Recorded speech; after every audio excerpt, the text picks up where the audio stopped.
Welcome to this special edition of The Point with me, Liu Xin. As we step into this new year, we want to look back at some of the highlights from our program in the year 2017. Which topics touched a nerve, stirred controversy, and fostered better understanding? Which shows really captured the point? Let's have a look back at 2017. And I'm pleased to be joined in the studio by Clare Pearson, International Development Director at the DLA Piper, a global law firm, and Xu Qinduo, a current affairs commentator.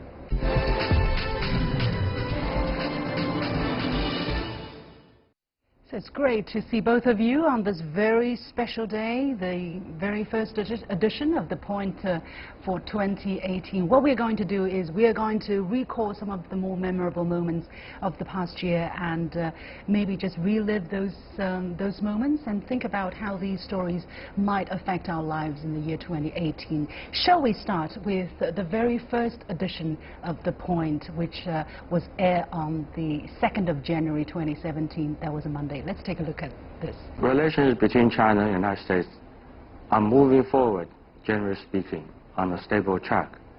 But there are always ups and downs. This has been the case for this relationship over the last few decades. Right, so that was China's Ambassador Xu Qinduo talking to me on the very first edition of The Point. I think the relationship between China and the United States might be the most important relationship for the world, as both countries have new situations, right? How do you look at the evolution of relations between these two countries over the year of 2017, Claire? Well, I think, as the Ambassador said, ups and downs. I feel that when Donald Trump came to visit China, I feel that was a real high point. But I think recently, with his security speech, he seems to be stepping back. You know, saying that China is a rival along with Russia, it's new. Yeah, so we had many moments of emotional ups and downs, right? When both leaders met in Mar-a-Lago, we thought, wow, relationship. Indeed, before that, everybody was worried, you know, what might happen to Sino-US relations. Right. Xu Qinduo, did you have similar emotional fluctuations over the year? Yeah, I would say so. You know, despite this latest NSS report calling China and Russia as rivals of the United States, you know, like China-US are competitors instead of partners, things like that.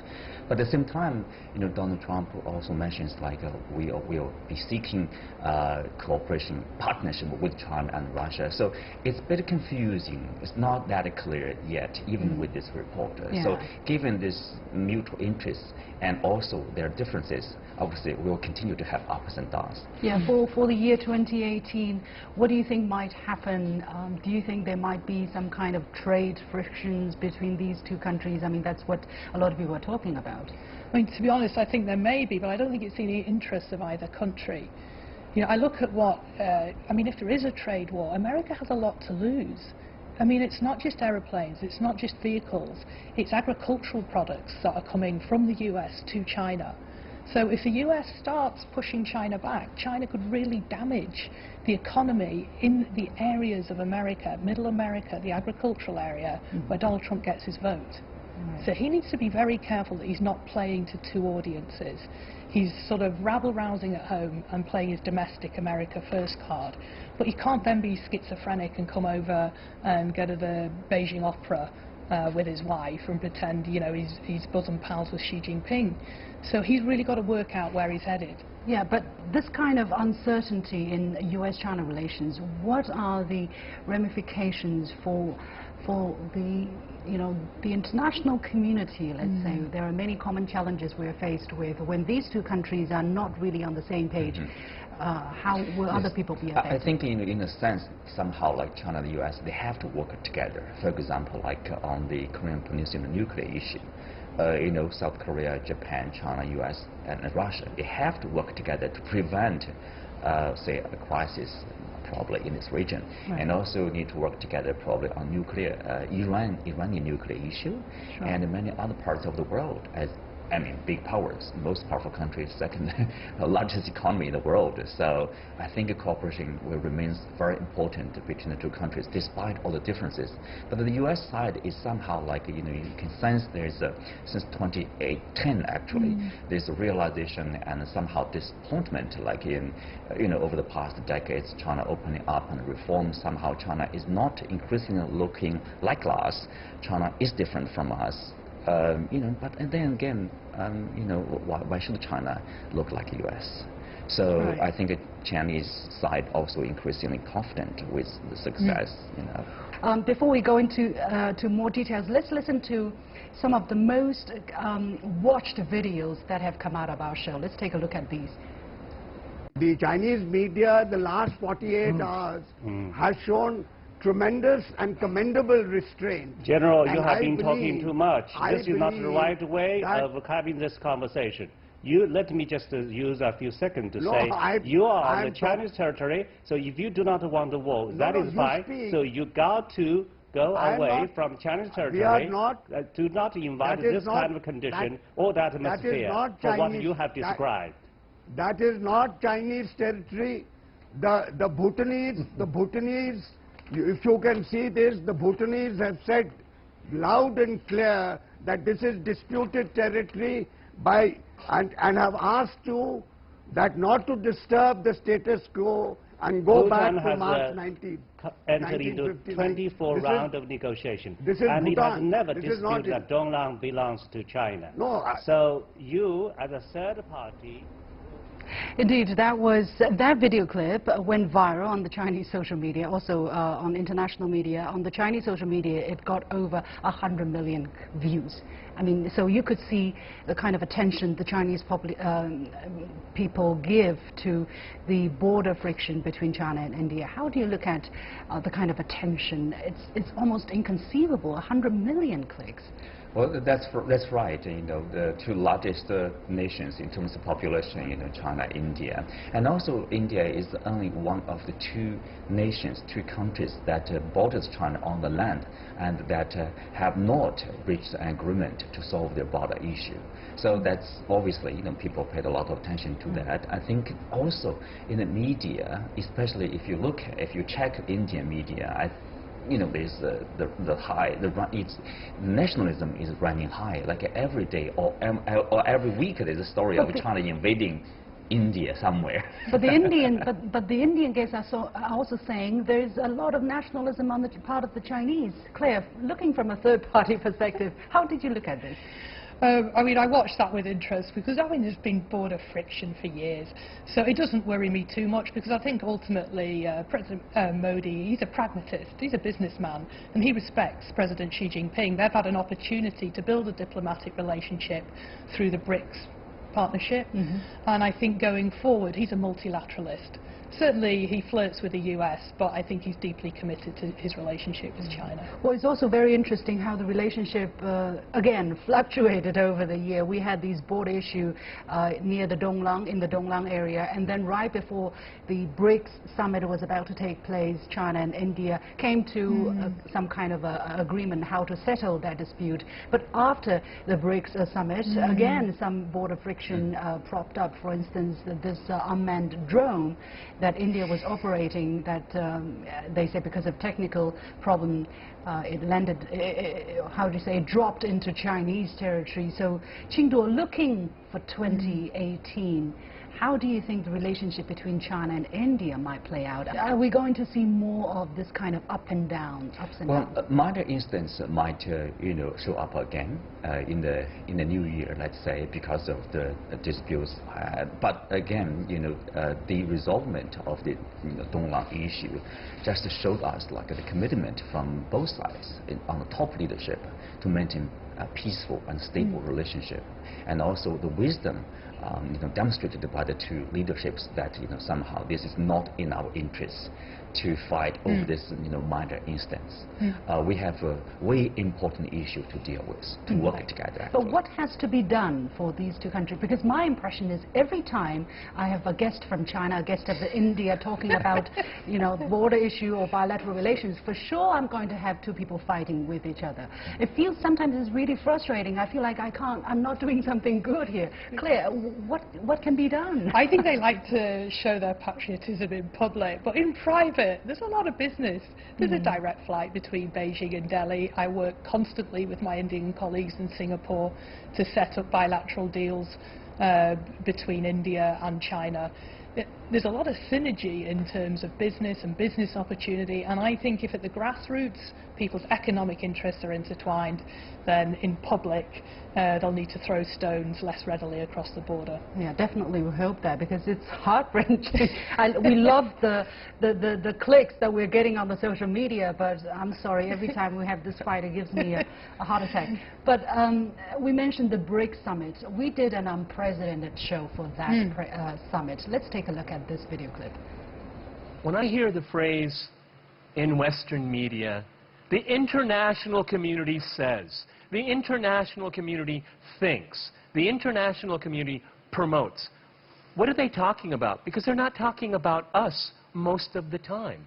This is the kind of discursive change that we need, because the international community is the United States and its allies. How do you look at the importance for developing countries to come together, have a platform to raise our voices, to talk about issues that are close to our heart?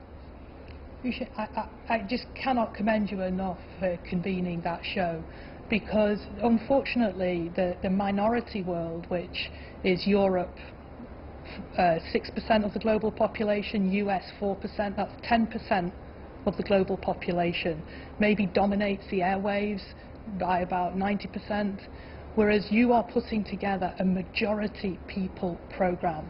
That's the majority world. That is the BRICS countries.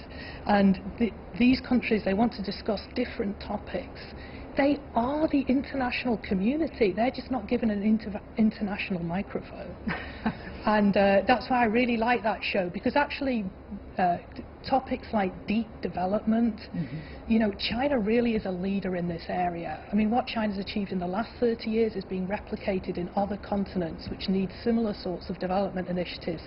And the country that can assist with that most expertly is the country that developed itself most consistently in the last decades. And that's why I think shows like that are so critical. I see so much Western media and they cover stories in Africa, and you've always got a dying baby or a fly-ridden cow. When I watch CGTN Africa, I meet the Uganda finance minister talking about this new 5-year plan for his country.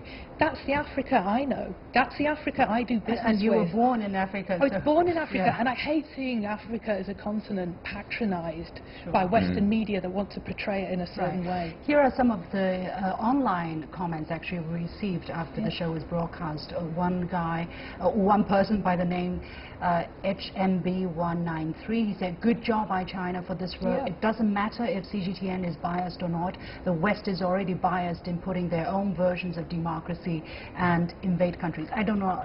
I don't really know. Well, they did invade countries. It's a fact. It's a fact. Another viewer by the name of Antel, she said, it looks like it's a she. She said it's a neat roundtable BRICS talk. The outstanding point is you must have a BRICS media, journal, newspaper, or TV or YouTube blogs for the BRICS voice to come out. I think exactly we wanted to give rise to that. Qinduo, your take on this? Yeah, that's obviously necessary. I like this the way CGTN did with this 5-way cooperation. Basically, that's BRICS countries cross-promote each other and then have a voice somehow being heard in a loud mode. Rather than owning the Western media. And we are not judging anybody, right? We are not judging somebody else from from up to down. We are talking on an equal footing without passing judgment. That's right, and I think the priorities for Western countries, more developed countries, and developing countries somehow are different. For developed countries, the journalists, people pay more attention to the how the country is run, whether it's a democracy, what about the human rights record, what about the freedom, press freedom, things like that. All those are important. Nobody denies that. But for people in poor country, the most important thing is really to have them fed. Food and clothing, shelter. So let's solve that problem, and that's the part China and other BRICS countries are doing pretty well. And I think they should share their experience and also lessons. Right. China also wants to help its fellow developing countries to get out of the quagmire such as poverty, you know, what a lot of African countries are still trapped in that crisis. Yeah, I mean, everyone says that the Western media owns the term objectivity. Everyone's got an agenda. You just need to see what happened to Greg Dyke at the BBC over the Iraq war. Every country has an agenda. And what I like about, I happened to be in Moscow when President Xi Jinping visited, and one of my colleagues in the Moscow office went on TV. Was she told what to say? No. She was given complete free ride to say exactly what she liked. What I like about CGTN, it's giving the microphone to countries that always talked about, but never talk about themselves. We hope to continue to do that. And it is also a very important moment for China for the year 2017, because we entered a new era, and a lot of people are saying, what does that mean for us? You know, what does that mean for the theme that you're talking about, development and peace? Let's take a listen to one soundbite during a show we did in Shanghai near the birthplace of the Communist Party of China. Let's take a look at this. I think, you know, with all these movements you mentioned, reforms, revolutions, but most of them actually came from what we call the top-down approach. So you mentioned about the change of the Chinese society and nature of the society. At that time, for traditional society, traditional state, actually you have to change the fate of the vast majority of the Chinese population. That's how the communist revolution succeeded, and the party succeeded. They changed the fate of the peasants. Right, so we had this much talked about National Congress, 19th National Congress of the Communist Party of China. Xu Qinduo, how important is that issue for not just people in China, but other countries? It's critically important, obviously the most important political event of 2017, because it basically lays out the blueprint for the next 30+ years until 2050. What kind of goal China is setting and how it is going to achieve that. Basically, it means like over the past nearly 40 years, China has been developing really fast. So economic growth is the priority, but now somehow we are going to change the gear, not only rapid growth, but also on quality growth. It's not only about the getting prosper, it's about having a quality life for the people. Right. Claire, you were there in that show, right? You remember, you talked about your personal experience. Your mother was also there. How do you look at the importance of that one event, the 19th Party Congress, to people in other parts of the world? I think it's absolutely pivotal, because President Xi Jinping, I mean, in the Constitution, Belt and Road is actually in the Constitution now. And he is focusing, he's not just being a leader for China, he's moving from sideline to center in global governance. So he's one of the few multilateralists on the global stage. He's one of the few world leaders who had time to speak at Davos. Another very important endeavor we did in 2017 was to produce many roundtable discussions. This was also a very first time for the English language broadcast of China to really have debates on the show. So we did roundtable during the important political meetings, such as the National People's Congress at the beginning of the year, or during Hong Kong's return to during the celebration of Hong Kong's return to China, the 20th anniversary, and of course also on other important issues. Before we go and talk about these roundtables, let's take a look at two pieces of highlights from those discussions. It reminds me, though, of a romantic relationship. Well, in a sense, because it's like the male-female dynamic, where typically, I don't want to sound sexist in any way, either side of being sexist, but, you know, men tend to be very logical and rational, and women tend to be more in touch with their emotion. So the gentleman there who was talking about men and women relations, he actually was talking about the relationship between mainland China and Hong Kong, but he used that metaphor, and it was quite interesting. Robert Kep from The Economist. So, Qinduo, how do you look at that metaphor and the importance of the issue of Hong Kong in the larger picture of China's development? Well, to a certain degree, you know, that's probably the case, especially the young people in Hong Kong, when they are not happy with the situation or the relationship between Hong Kong and the mainland, they choose to go to the street, they choose to protest. Somehow, through this protest, the problems will be gone, problem will be solved. But people in the mainland, like us, we would say, let's sit and talk, let's sit and talk and take a look at the future, take a look at the rules, take a look at the engagement, how we are going to solve your concern, your problem, and also our concern problem. Let's have some compromise and reach an agreement. We tend to be more rational, tend to think about the future of not only the mainland, but also Hong Kong, but also together. We are one country now. Right. So, and this issue will continue to capture the attention of people both on the mainland and in Hong Kong, right? Especially after President Xi Jinping went there and made a very important speech, right, during the anniversary. Yes. He talked about giving Hong Kong maximum flexibility to tolerate maximum difference while holding the core ground that there is only one China, that you cannot have two China. So that issue will continue to occupy a lot of people, a lot of minds in the new year. As Chinese people, Chinese businesses go further into different corners of the world, we're also faced with greater challenges. Security is one of them. Let's take a look at this piece of video from a university student from Colombia. His name is Yanhu He. He made a short video explaining the meaning of Chinese names, often written in Pinyin, the alphabetic way, because a lot of these name cards that are put on their dormitory doors have been vandalized by foreign students. Let's take a listen to that piece of interview.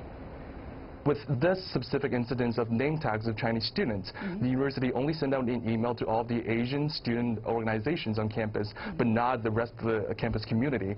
And that was just extremely frustrating for me. I feel like I need to find a way to bring to the attention of the larger campus community that this has happened. And this is a lot serious than the university has taken it for.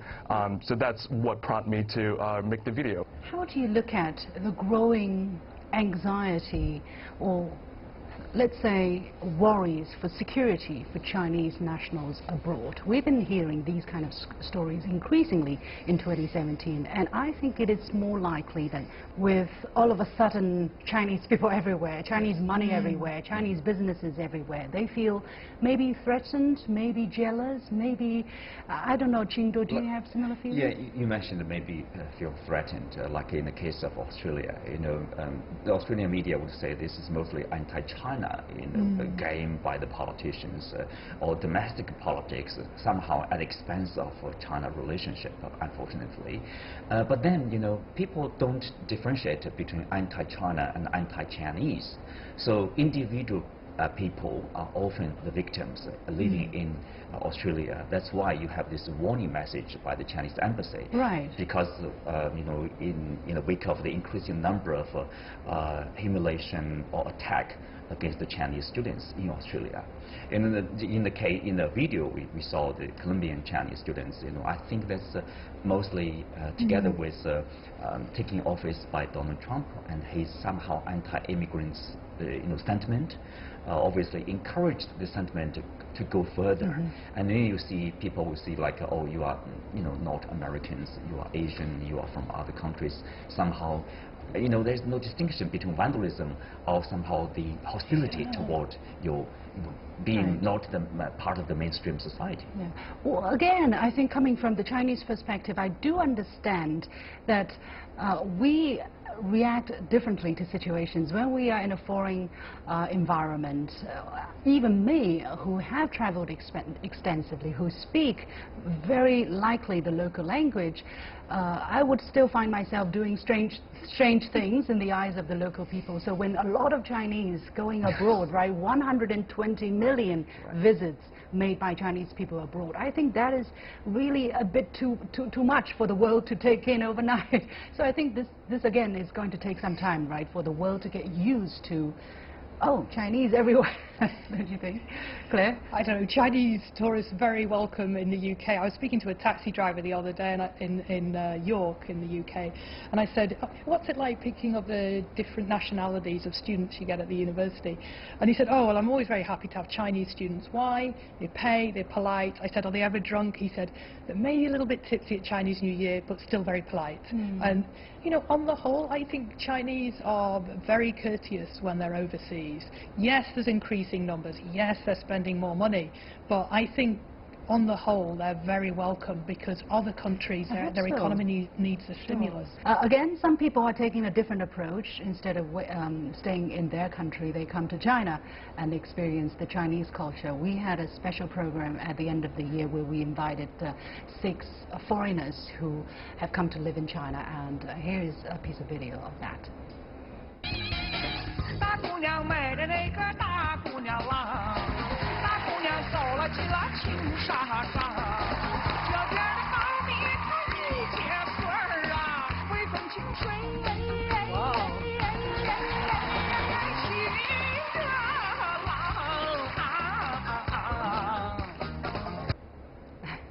So I hope we can have more of those on my daily shows. It's so much more pleasant to watch. She's an American by the name of Zhong Mei. She was born in China, but she has come to live in China and study Chinese dance. That was a typical dance from southern China, and she does it so well. And I find it very encouraging because there are a lot of people who feel China is rising. We need to learn Chinese. We need to come and learn, familiarize with the Chinese culture so that we can, you know, live in a better world. Claire?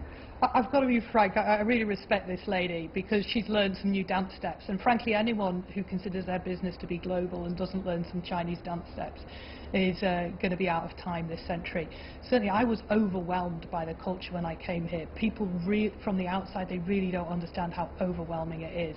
And in my profession, which is the law, I had to even come up with a new concept of law. I met a Chinese business partner, I introduced him to another friend, and afterwards I found out these two had done a property deal. Now in the UK that wouldn't happen because we'd have a partnership and you wouldn't include a third party. So I went away and I thought, oh, do I complain to this guy or am I just living in a completely different world? And I thought about it for a long time and realized that company law, corporate law in the West had grown up with the concept of partnership, i.e. we're a 50-50, we sign the agreement, it's just you and me. Whereas China is a far more outward looking and it sees opportunity in places where we'd miss it. So I came up with the idea of POP, parallel opportunity for profit. I work with you, I introduce you to her, and you work with Lucien as well. Right. It's a win-win because I can't work with everybody because I don't speak everyone's language, I don't know their culture. So China is so mind-expanding, and if you don't break the mold for your dancing steps or for your business modus operandi, you will fail. She definitely does it very well, and she put her heart and mind into that, and we hope that more people can do it on both sides, right, so that we understand each other better. Anyway, we have to leave it there. Thank you so much, Clare Pearson, International Development Director at DLA Piper, a global law firm, and Xu Qinduo, a current affairs commentator. And here is my first point for 2018. Looking back, what a memorable year it has been. We've covered diverse subjects ranging from nuclear non-proliferation to same-sex marriage, from artificial intelligence to hip-hop music. I've talked to leaders of countries and global organizations, but also to ordinary people such as a refugee. My guests sometimes quarreled with bitterness, but more often converged with respect. I've learned so much about current affairs, but also about people from different parts of the world, how they think and how they react, so that common ground can be found despite our differences. And I hope you have enjoyed being part of that journey. Now we're looking forward to seeing how these stories shape the landscape of 2018 and beyond, and what new points are just waiting to be made. Happy New Year, and that's all for this special edition of The Point. Thank you for watching. I'll see you in 2018. Thank you very much. Yeah, thank you. Really